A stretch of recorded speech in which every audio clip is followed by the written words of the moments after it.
கருணாநிதி இந்த சோஷியல் மீடியாலாம் அப்போ தான் வருது. அவருக்கு வந்து ஃபேஸ்புக், அப்போது இன்ஸ்டாலாம் வரல, ஃபேஸ்புக்கில் அவருக்கு ஒரு அக்கௌண்ட் ஓப்பன் பண்ணி கலைஞர் 89 ஓப்பன் பண்ணாங்கன்னு நினைக்கிறேன். அவருக்கு ஒரு பேஜ் ஓப்பன் பண்ண உடனே கீழே எடுத்து விட்டு ஐபேடில் அவருக்கு காட்டுறாங்க. அங்கே இப்படி பார்க்குறாரு. இப்படி பார்த்துட்டு என்னையா எல்லாம் பாராட்டிக்கிட்டே இருக்கிறான், இல்லை தலைவரை திட்டினதெல்லாம் டெலிட் பண்ணிட்டான்னு. அப்படி டெலிட் பண்ணால் எவன் நம்ம பேஜை பார்ப்பான்? இல்லை தலைவர் அசிங்கமாக திட்டுறாங்க தலைவர், ரொம்ப மோசமாக இருந்தால் மட்டும் டெலிட் பண்ணலாம், திட்டதான் தொடக்கூடாது தெரியுமா? இதான் கருணாநிதி, இதான் பொலிட்டீஷியன்.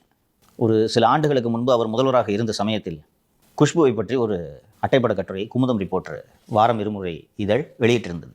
இப்போது இருக்கக்கூடிய இந்த அபிராமி தேட்டருக்கு அடுத்த கட்டிடம் தான் குமுதத்தின் அலுவலகம். ஆளுங்கட்சி தானே, எங்கே வேணாலும் ஆர்ப்பாட்டம் பண்ணலாம்ல. இப்போது இந்த பிரபல மூவி ரிவ்யூ யூடியூபர் மா சுப்பிரமணியம் தான் அப்போது மாவட்ட செயலாளராக இருந்தார்.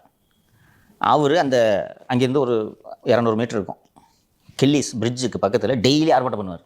ஒரு நாள் கொடி வச்சுக்கிட்டு குமுதம் ஒழிக, வரதராஜன் ஒழிக அப்படின்னு கத்திட்டு இருப்பாங்க. ஒரு 3 நாள் ஆர்ப்பாட்டம் இருந்துச்சு. 4வது நாள் கருணாநிதி கூப்பிட்டு மாசு இல்லை அன்பழகன் நினைக்கிறேன், அன்பழகனா ஒரு காலேஜ் அன்பழகனான்றது சரியான நினைவு இல்லை, அன்பழகன் தான் நினைக்கிறேன். கூப்பிட்டு யோ போதையா நிறுத்தியா, இல்லை தலைவரை எப்படின்னா தலைவர் உங்களை பற்றி போய் யோ அப்புறம் எழுதுறதை நிறுத்திடுவாங்க அவன்.